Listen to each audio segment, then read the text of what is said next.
আল্লাহ তাগুরন্নাকুমুল হায়াতুদ দুনিয়া ওয়ালা ইয়াগুরনাকুম বিল্লাহিল গুরুর।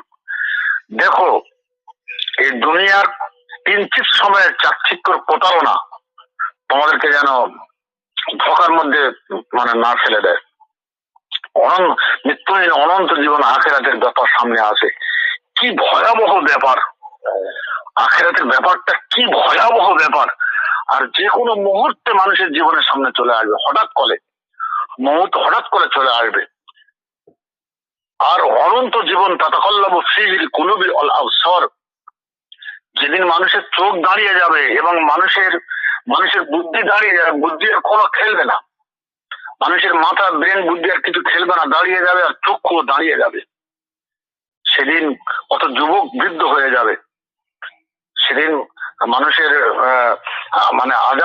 আযাবের কারণে মাতাল হয়ে যাবে, সেদিন কান্না করে বলে, আর আল্লাহ সুবহানাহু ওয়া তাআলা বলেন আযহাবতুম তাইয়্যিবাতুকুম ফি হায়াতিকুম দুনিয়া, দুনিয়ার পুরো মজাটা নিয়ে চলে এলে কি পাবে আর? ফালিয়াদহাকু কলিলান ওয়া ইয়াবকু কাসীরা, অল্প সময়ের মজা নিতে গিয়ে চিরদিনের কান্না কিনে চলে এলে।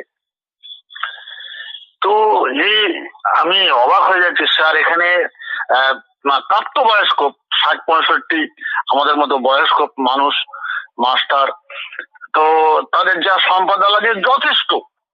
মুমিনের জিন্দেগিটা হবে এক প্লেট ভাত দু কাপ খাট। মুমিন তো এখানে রোজা অবস্থায় এসেছে আখিরাতের বাজার করতে, জান্নাতে দাওয়াত বসে ইফতার করবে, তো তাকানোর টাইম কোথায়? আল্লাহ আমাদের ওয়ালা তাউদ্দান্না আইনাকা ইলা মা মাত্তা'না বি, আমি ধোকার জন্য যারা ধোকায় পড়ে গেছে দুনিয়ার চাকচিক্যে পড়ে গেছে, আপনি তাদের দিকে চোখটা তুলে তাকাবেন না। তো দেখা যাচ্ছে আল্লাহর হেদায়েত, আল্লাহর উপদেশ পড়ার পরেও সেই একই রকম সেই নফসানি খায়েসাত, দুনিয়ার লালসা, দুনিয়ার গুরুত্ব, ওয়াসাল হায়াতাত দুনিয়া ফাইনাল জাহিমা হিয়াল মাওয়া। আল্লাহ বারে বারে বলেছে, যার ভিতরে দুনিয়ার গুরুত্ব আমি দেখতে পাবো, ফাইনাল জাহিম, ডাইরেক্ট তার ঠিকানা জাহান্নাম। সে মাওলানা হোক, মুফতি হোক, সে আলেম হোক, সে কোরআনওয়ালা হোক, সে নামাজি হোক, আর যাই পারে হোক, ওয়াসাল হায়াতাত দুনিয়া, যার ভিতরে দুনিয়ার গুরুত্ব পাবো। তো এই এত দুনিয়ার গুরুত্ব, যেটা আমি আপনার সঙ্গে আলোচনা হলো, যেটা ওই আপনার আরাফের 175, যে সে দুনিয়ার দিকে চোখে পড়লো, তাকে আমি আমার আয়াতের এলেম দিয়েছিলাম রাফা, সেই আয়াতের এলেম নিয়ে আমার ঐশিক প্রত্যাদেশের আয়াত নিয়ে অনেক উপরে উঠতে পারত, ফেরেশতারা যেখানে উঠতে পারবে না। লাকাদ খালাকনাল ইনসানা ফি আহসানি তাকবীম, সর্বোত্তম জায়গা, যে যার উপর আর কোনো উপর নেই, অত উপরে উঠতে পারতো, কিন্তু সে দুনিয়ার দিকে চোখে পড়লো। সে একই এখান থেকে আল্লাহ সুবহানাহু ওয়া তাআলা এইসব কি অজিলাত অন্তর ঝাঁকুনি দেওয়া আয়াতগুলো পড়ার পরেও দুনিয়ার গুরুত্ব, সেই দুনিয়ার বিল্ডিং টাকা পয়সা আভিজাত্য, অথচ পুরো বাড়ি পরিবেশ কুফুরি আর শিরকি, আর সেই তাই নিয়েই ব্যস্ত। এই যে প্রচুর পরিমাণ আমালা কুলুবিহীন, আল্লাহ সুবহানাহু ওয়া তাআলা এখানে বললেন যে কাল্লা ওয়াল রানা আলা কুলুবিহিম, তাদের কলবে মরচে পড়ে আছে।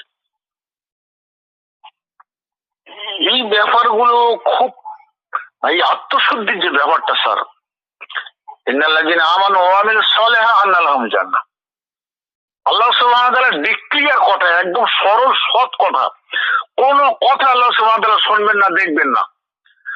যারা আল্লাহর প্রত্যেকটা কথা বিশ্বাস করেছে আর ওয়া আমিলুস সালিহাত, আর সেই কথাগুলো অনুযায়ী, আয়াত অনুযায়ী নিজের জীবনকে সংশোধন করে নিয়েছে, এখানে জাদু মন্ত্র কোনো কিছু চলবে না, কোনো পরিকল্পনা, কোনো প্রোগ্রাম, কোনো কিছু চলবে না। আত্মশুদ্ধ হয়েছে কিনা, দুটো পয়েন্টের উপর, দুটো ওয়ার্ডের উপর জান্নাত দাঁড়িয়ে আছে, ফাউন্ডেশন। কি বলবেন? কি বলবো, আপনি তো এমন কথা বলেছেন, অন্তঃকরণ কেঁপে উঠছে। এটার তো সাইকোলজি কিছু কারণ আছে যেটা আমি অনুভব করি। যেমন কোনো কিছু একবার কেউ কুফরি করলো, এটা কোরআনে আয়াতই আছে, জি এইভাবে তার দিন দিন কুফরি বৃদ্ধি পায়, এটা আর আটকাতে পারে না। এটা আমরা যদি সাধারণ দৃষ্টিতে দেখি, ধরো কোন একজন ব্যক্তি জীবনে সে কখনো নেশা করেনি, একবার করলো, নেশাটা তার ভালো লাগলো, দ্বিতীয়বার সেই নেশাটার প্রতি একটু ঝুঁকে যাবে, দ্বিতীয়বার তৃতীয়বার যখন করবে তখন ওইটা তার কাছে আর করা কোনো অসুবিধার কোনো কাজ হবে না। যখন জানবে বিষয়টি আসলেই খুবই মন্দ, তারপরেও সে পূর্বে যে করেছিল এবং তার স্বাদ যে পেয়েছিল, সেইটার কারণে তার অন্তরে একটা কি বলা যায় যে ছাতা ধরে গিয়েছে, ওটা জানা সত্ত্বেও। যে আপনি যে মাস্টার ডাক্তারদের কথা বলছেন, ওরা যে কুফরির মধ্যে আছে বা যেসব মহে আছে, এগুলি জানার পরেও দেখছে তো এটা একদম নিষিদ্ধ, আল্লাহ বলে দিয়েছেন। তারপরে আমরা যে নিজেদেরকে ওই জায়গা থেকে বার করে যে পরিশুদ্ধতা অর্জন করার যে স্তর, সেই জায়গায় নিয়ে যাব, এরকম মনোভাবনা তাদের তৈরি হয়। কারণ পূর্বে যে মহাই পড়েছিল, ও শুনছে, মনে ধাক্কাও খাচ্ছে যে এইটার জন্য আমাকে ধরবে না আল্লাহ, তারপরেও কিন্তু কোনো ফলপ্রসূ হচ্ছে না, ছাতা ধরে গেছে। আর দুনিয়ার মোহ এমন ভাবে আল্লাহ বানিয়েছে না, এই এমনই একটা মায়া, এখানে সোনা রূপা, এসব গাড়ি ঘোড়া, পশু, জীবজন্তু, বিভিন্ন ধরনের প্রাণী, এগুলো দুনিয়ার জীবনের পরীক্ষা, এইগুলোই দ্বারাই তোমরা মোহে পড়বে, আর অবশ্যই পড়বে। আর শয়তান তো এই জিনিসটা দিয়ে তোমাদের একেবারে ফাঁদে ফেলবে, তো বলা পরীক্ষার বস্তু এইগুলো। এই জানার পরে আমরা অন্তরে ধাক্কা খাচ্ছে, কিন্তু নিজেদেরকে সম্পূর্ণরূপে সংশোধন করতে পারছি না। ওই যে এইটা জানার আগে ওই জায়গায় ছিলাম, ওই কুফরির কাজগুলি করতাম, ওই জন্য মানুষ ভারত পাচ্ছে না সবাই।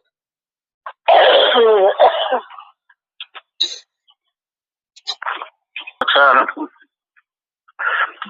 আল্লাহ সুবহানাহু ওয়া তাআলা, আল্লাহ সুবহানাহু ওয়া তাআলা তো অন্তর্যামী। আর মানুষের মানুষের অন্তরের সংকল্প আর ত্যাগ, এই ত্যাগ মানে যদি যদি মানুষের মধ্যে না পায় স্যার, বিশেষ করে সময় আর সম্পদের ত্যাগ, যে সম্পদ আর যে সময় আমাকে বাতিলের দিকে নিয়ে যাবে, লা ইয়াস্তাবি আসহাবুন নার ওয়া আসহাবুল জান্নাহ, দুটো দুটো রুট, একটা রুট জান্নাতের রুট, আর একটা হলো জাহান্নামের রুট।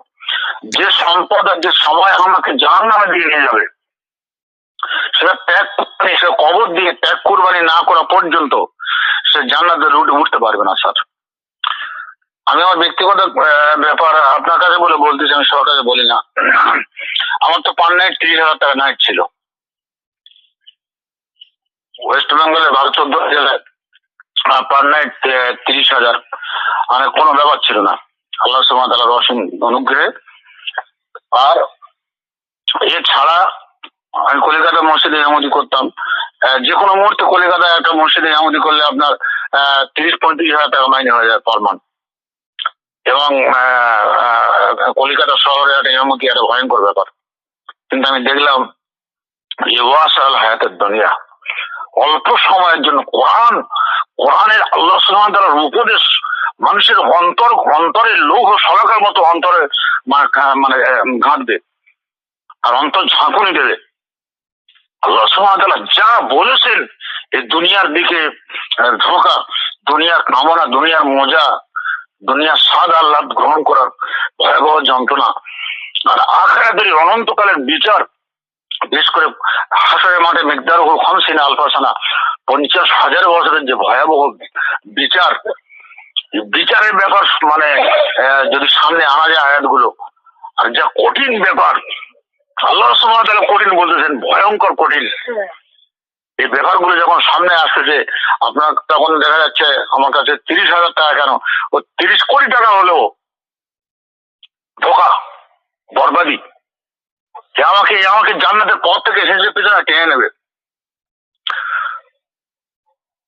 তো বাধ্য হয়ে, নিরুপায় হয়ে, আমার কি টাকার প্রয়োজন নেই, আমার কি, আমি তো মানুষ, আমার কি লোভ নেই, আমার কি ইচ্ছা ছিল না? আর লাখো লাখো মানুষ মানে সম্মান দেবে, হুজুর বলবে, লাখো লাখো মানুষ সবকিছু কোরবানি করতে, জবাই করতে বাধ্য হতে হলো। কিন্তু এনারা দেখা যাচ্ছে এই যে কোরআনওয়ালারা, আমি আমি দোষারোপ করছি না, আল্লাহ এনাদের বুঝ দিক, আল্লাহ এনাদের হেদায়েত দিক, কিন্তু এইরকম একটা কঠিন পৃথিবীটা আজকের এমন একটা অগ্নিকুণ্ডময় পরিস্থিতির মধ্যে দাঁড়িয়ে গেছে, যে কোনো মুহূর্তে পৃথিবীর এই যে রং রূপ এরকম থাকবে না, যে কোনো মুহূর্তে পৃথিবীটা মানবরত পাওয়া যাবে, ধূলিসাৎ হয়ে যাবে। এই সারা পৃথিবীর খবর যদি সামনে নেওয়া যায়, বৈশ্বিক খবরগুলো যদি সামনে নেওয়া যায়, যে কঠিন পরিস্থিতি সামনে চলতেছে, আর কোরআন হাকিম আল্লাহ সুবহানাহু ওয়া তাআলার ভয়াবহ বক্তব্যগুলো, আখিরাতের ভয়ঙ্কর ব্যাপারগুলো, এই টোটাল বিষয়গুলো সামনে যদি একটা মানুষ রেখে একটু অবজার্ভ করে, অন্তত পৃথিবী অন্য মানুষের যায় পার হোক গে, অন্তত নিজের জন্য, নিজের নিজের আত্মরক্ষার জন্য, আত্মবাঁচানোর জন্য, আত্মশুদ্ধির জন্য, নিজের অনন্তকালের পরিত্রাণের জন্য একটা নিজের পরিকল্পনা নেওয়ার ব্যাপার আছে। নিজের একটা চিন্তা ভাবনা, সেই সাধনা, সেই জ্ঞান অধ্যবসায়, সেই পরিকল্পনা হয়তো আমার সঙ্গে আর কারো মিল হবে না, নাও হতে পারে, আল্লাহ সুবহানাহু ওয়া তাআলা বলেছেন হবে না। কিন্তু এই তো দেখা যাচ্ছে এই প্রচুর যারা এই মানে কোরআনওয়ালা প্রচুর আয়াতগুলো নোট করবে, এনারা প্রচুর আয়াত নোট করবে, মানুষের দলিল দেখাবে, প্রমাণ দেখাবে, এ করবে, কিন্তু নিজের ক্ষেত্রে একটু ত্যাগ কোরবানি নেই।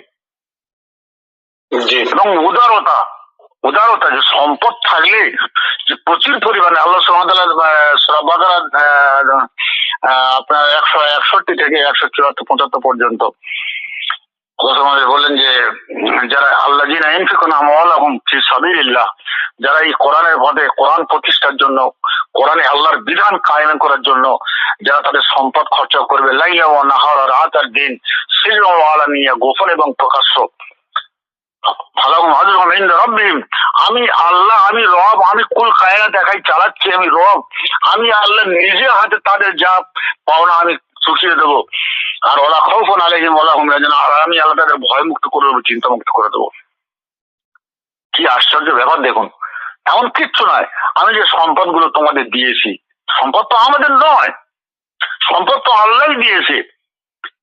এই এখনো পর্যন্ত এই বায়োলজিক্যাল ব্যাপারটা কাটতেছে না, যে সম্পদ আমার নয়, জীবন আমার নয়, দেহ আমার নয়, এটা আল্লাহ আমাকে দিয়েছে অল্প সময়, আমার নয়, আমার নয়, আমার নয়। এটা স্যার পুরো 100% আমার। কি কোরআনওয়ালা হবে বলুন, ও কি করবেটা কি, কি করে স্ট্যান্ডের উপর দাঁড়াতে পারবে আপনি বলুন?